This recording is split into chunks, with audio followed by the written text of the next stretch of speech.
Olá! Vamos hoje conhecer um pouco mais sobre a ditadura militar no Brasil. Podemos definir a ditadura militar como sendo o período da política brasileira em que os militares governaram o Brasil. Essa época vai de 1964 a 1985. Caracterizou-se pela falta de democracia, supressão de direitos constitucionais, censura, perseguição política e repressão aos que eram contra o regime militar. O golpe militar de 1964.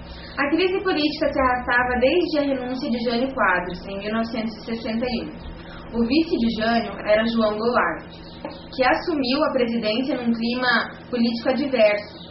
O governo de João Goulart, que foi de 1961 a 1964, foi marcado pela abertura às organizações sociais. Estudantes, organização popular e de trabalhadores ganham espaço, causando a preocupação das classes conservadoras, como, por exemplo, os empresários, banqueiros, Igreja Católica, militares e classe média.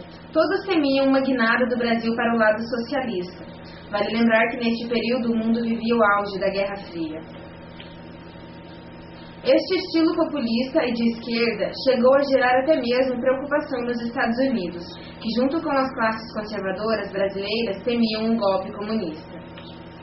Os partidos de oposição, como a União Democrática Nacional, UDN, e o Partido Social Democrático, PSD, acusavam Jango de estar planejando um golpe de esquerda e de ser o responsável pela carestia e pelo desabastecimento que o Brasil enfrentava.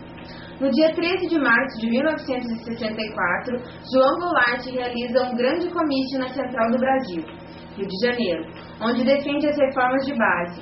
Neste plano, Jango prometia mudanças radicais na estrutura agrária, econômica e educacional do país.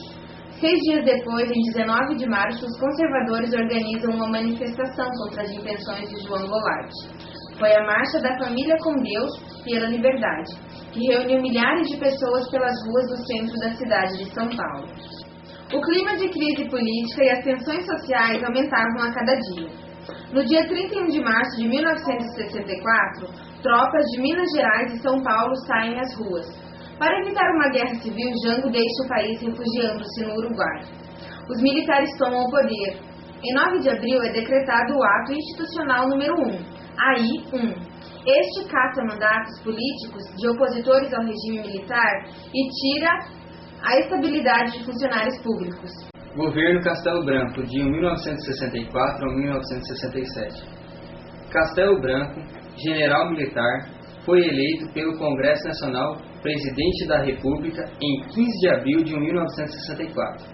Em seu pronunciamento, declarou defender a democracia, porém, ao começar seu governo, assume uma posição autoritária.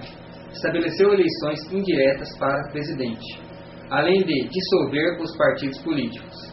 Vários parlamentares federais e estaduais tiveram seus mandatos cassados. Cidadãos tiveram seus direitos políticos e constitucionais cancelados, e os sindicatos receberam intervenção do governo militar. Em seu governo, foi instituído o bipartidarismo. Só estavam autorizados o funcionamento de 2 partidos, Movimento Democrático Brasileiro, MDB, e a Aliança Renovadora Nacional, ARENA. Enquanto o primeiro era de oposição, de certa forma controlado, o segundo representava os militares. O governo militar impõe em janeiro de 1967 uma nova Constituição para o país, aprovada neste mesmo ano. A Constituição de 1967 confirma e institucionaliza o regime militar e suas formas de atuação. Governo Costa e Silva, de 1967 a 1969. Em 1967, assume a presidência o general Arthur da Costa e Silva, após ser eleito indiretamente pelo Congresso Nacional. Seu governo é marcado por protestos e manifestações sociais. A oposição ao regime militar cresce no país.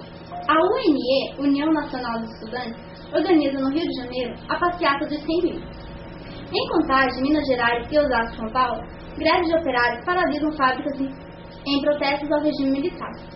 A guerrilha urbana começa a se organizar. Formada por jovens idealistas de esquerda, assaltam bancos e sequestram embaixadores para obterem fundos para o movimento de oposição armada. No dia 13 de dezembro de 1968, o governo decreta o Ato Institucional número 5, AI-5. Este foi o mais duro do governo militar, pois aposentou juízes, cassou mandatos, acabou com as garantias de habeas corpus e aumentou a repressão militar e policial. Governo da Junta Militar, 31 de agosto de 1969, 30 de outubro de 1969. Doente, Costa e Silva foi substituído por uma junta militar formada pelos ministros Aurélio de Lira Tavares, Exército, Augusto Rademacher, Marinha, e Márcio de Souza e Melo, Aeronáutica. Dois grupos de esquerda, o MR8 e a ALN, sequestram o embaixador dos Estados Unidos, Charles Albright. Os guerrilheiros exigem a libertação de 15 presos políticos, exigência conseguida com sucesso.